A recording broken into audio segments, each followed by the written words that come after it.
taħt Qamar Kwinta fl-ewwel Sibt ta' Awwissu se ssir edizzjoni oħra tal-Ballu tal-Qamar ta' Awwissu fil-Palazz tal-Verdala.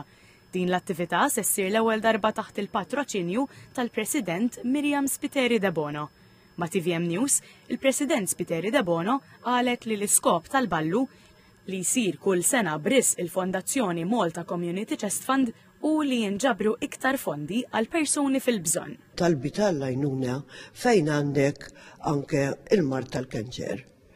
Din natu tama il-min iħossu li ġi kundannata għal-mewt. Għaliex il-Community Chest Fund tagħti għajnuniet. Il-gvern ma jipprovdihom xu mill-formularju li għandu tal-mediċini. Fid-diskors tagħha, il-President Spiteri De Bono appellat liż-żgħażagħ biex jattendu għal din l-attività. Nixtieq nara konkurrenza u f'din il-konkurrenza nixtieq nara element aktar żagħżugħ minn dawk li soltu jikkonkorru għal din l-attività. L-ewwel nett fiż-żgħażagħ hemm il-kontinwità.